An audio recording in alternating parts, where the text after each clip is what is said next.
Scénario 2. Donc là, tu as pris un peu à bouteille, mais pas trop non plus. Tu as tes premiers clients. Je vais le lire, hein. Donc, tu viens de décrocher un contrat avec un client et c'est une belle opportunité pour ta carrière de vidéaste entrepreneur. Mais voilà, mais rapidement, le client, bon, il a des attentes élevées, il, euh, il change d'avis. Tu fais un truc, il te dit, ah, mais en fait, ça, je veux pas, je veux le truc d'avant ou je veux un truc un peu différent. Et ça va rendre vraiment difficile ta gestion de projet. Et du coup, il commence à être exigeant sur les délais, il est insatisfait des premières versions que tu fais, il demande des modifications qui vont au-delà du scope. Mais bien sûr, il n'augmente pas le budget. Mhm. Tu le fais pour le même prix. T'en es là, et t'as fait les erreurs typiques des vidéastes au début, hein, de mal cadrer le projet, de ne pas avoir de rétro-planning. Et te retrouver à surdélivrer. Voilà. Comment tu gères ça? Ah, ça, c'est vraiment un bon point. Je prends rendez-vous. Je propose à mon client de prendre un rendez-vous, qu'on se rencontre en présentiel, dans son bureau, dans un café ou dans l'espace de coworking dans lequel je travaillerai. Ah, du coup, tu travailles dans un espace de coworking Ouais, quand même. ouais. Ah, Ok. c'est vrai que je n'avais pas parlé de ça. Ouais, ouais, je travaillerai dans un espace de coworking. Ok. Et pourquoi? Pas pour pas être seul. Un, pour pas être seul. Et deux, pour le côté réseau, tu vois, mais sans faire des efforts. Hmm. Tu vois, sans prendre la démarche, sans avoir la démarche de dire, ah, il y a tel événement, je vais y aller. Ou, ah, tiens, il faut que Ouais. on m'a parlé de lui, il faut que je l'appelle ou quoi. Là, t'es dans un écosystème où tu as des clients potentiels, tu as des connecteurs potentiels, tu as des partenaires potentiels, Ouais, très facilement, ouais, c'est vrai que. très facilement. Tu vois, les 3 premiers mois, j'ai pas le temps de tergiverser, tu vois. Il faut que je trouve des clients et moi, je mets le focus sur la prospection. Du coup, pour répondre à ta question, je prends un rendez-vous client. Et en amont de ce rendez-vous client, je lui explique que c'est important de faire ce rendez-vous de client de suivi et pour voir eh bien, comment on peut améliorer la collaboration et pour qu'on puisse s'y retrouver tous les deux. Je fais ce Ok. rendez-vous client, j'ai cette conversation courageuse avec ce client et je lui explique que il y a plein d'erreurs qui me sont propres, que voilà, il y a plein de choses, c'est de ma faute. Je lui explique, pas forcément en augmentant le prix, mais voilà, comment ça doit se passer aujourd'hui une collaboration. Parce qu'en fait, moi, ça me met en difficulté par rapport à mes potentiels autres Ouais. projets, au développement de mon business. Attends, et si t'as pas de projet, tu lui dis comme ça? Je lui dis aussi, ouais. Ok. Mais parce que j'ai cette expérience-là aussi de Ouais. pouvoir anticiper qu'il y a des projets qui pourraient potentiellement arriver Ouais. et que je sais que ça peut rendre vraiment toxique une relation, une telle relation, et que ça peut aussi me faire perdre vraiment beaucoup de bandes passantes, Ouais. tu vois, de santé mentale, etc. Donc j'ai cette conversation avec clairement pour moi l'objectif de closer, que ce soit positif ou négatif. Je close positivement, bah, c'est top. Je retrouve en fait un cadre que j'ai pas forcément apporté. Et c'est ok, tu vois, de le faire, je trouve, tu vois. Hmm. D'avoir cette démarche totalement transparente, vulnérable aussi.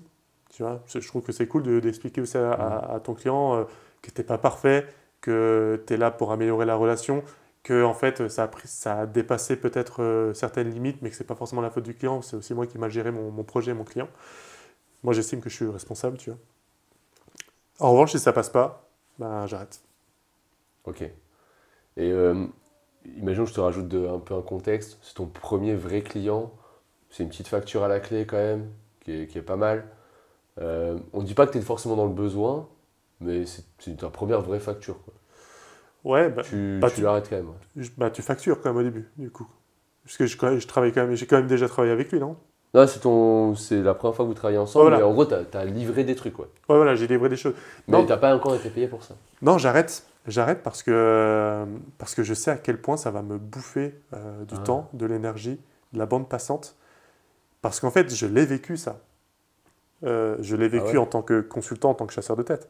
Mes premiers clients, j'étais trop heureux d'avoir des clients, mais ils abusaient de moi, tu vois, Ouais. clairement, tu vois. Si, Et en fait, je l'ai vécu et je sais ce que c'est d'avoir des bons clients et des moins bons clients. hmm, Quelle que soit la raison, tu vois, pourquoi on peut avoir un mauvais client, et souvent c'est ma responsabilité. Mais je sais faire la différence ouais. parce que je l'ai connu cette différence.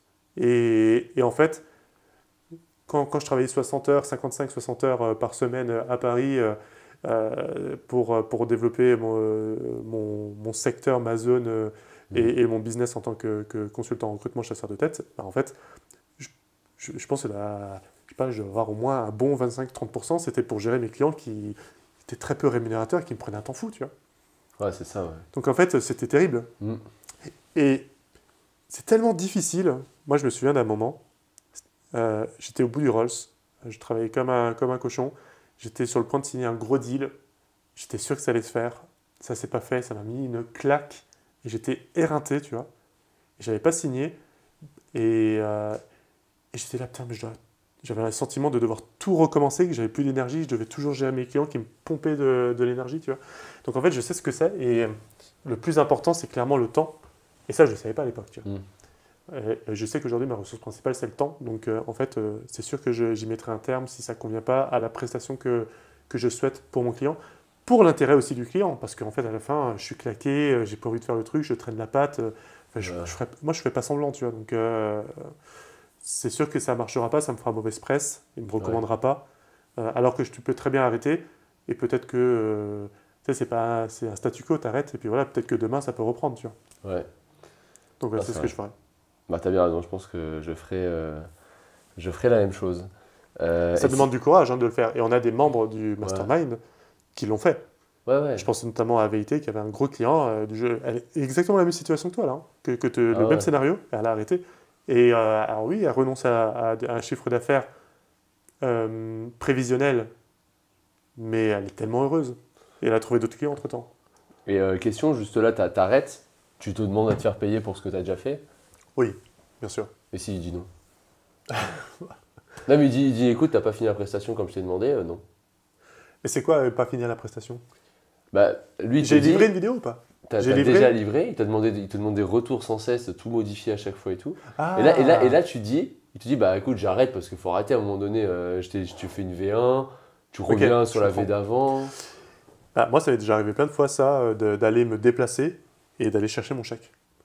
Ça m'est déjà arrivé de le faire. Mais ça, parce que tu as des retards de paiement. C'était des retards de paiement. Ouais. Mais là, je ferais la même chose. En revanche, je pense qu'au bout de, je sais pas, je pense qu'au bout de, allez, je dirais 90 jours, peut-être un peu moins, 75 jours, s'ils ne payent pas, j'arrête. Je passe à autre chose. Parce qu'en fait, c'est pareil, ça te prend de l'énergie.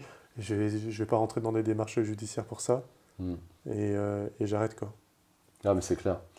Mais t'essayes quand même de te faire payer, effectivement. Ouais, mais le côté de rencontrer les gens en vrai, ça fait la diff.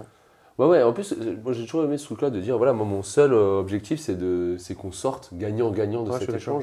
Quand bien même on se parle plus après, et voilà, mais c'est l'idée que moi j'estime avoir fait un travail, j'estime que ce travail devrait être rémunéré. J'entends que de ton côté, il y a des cafouillages, en tout cas des trucs que tu n'as pas envie, voilà, tu me dis que toi tu ne devrais pas me payer à cause de ces cafouillages. Je pense qu'on peut trouver un entre-deux, on peut trouver quelque chose, et j'aimerais bien trouver quelque chose, quoi, parce que faut arrêter, quoi. C'est pas que t'as passé je sais pas combien de temps sur un projet, c'est juste parce que l'autre il a allumé à te faire des V, que t'as mal cadré, tu vois, ça te fait une belle leçon. Ah, mais tiens, ça tu l'as pas dit. Tirer les leçons de cette expérience, c'est vrai. Bien les noter, se dire pourquoi ça c'est arrivé, comment faire en sorte de mettre un cadre dans lequel ça ne peut pas arriver. Ouais, clairement. C'est pas mal ça. Aller chercher, s'auto-feedbacker, quoi. Ouais. Mais comme je suis pas au sein du mastermind, c'est difficile. Je peux pas le savoir. Ouais, c'est vrai. Non, mais je peux pas aller chercher du feedback, je peux pas partager. Ouais. Bah écoutez, ah bah tiens, dans ton 1, peut-être au début, contacter d'autres vidéastes. Ouais, c'est vrai. Et peut-être qu'on va faire des repas, enfin des after-work dans toute la France. Non, c'est vrai. Et écouter le podcast Les Vidéopreneurs. C'est clair. Et si vous ne savez pas où contacter des vidéastes, vous regardez dans les posts Insta, regardez qui les like, et vous regardez c'est que des vidéastes, vous pouvez tous les contacter. Moi je dis ça, du coup les gens ils vont plus liker.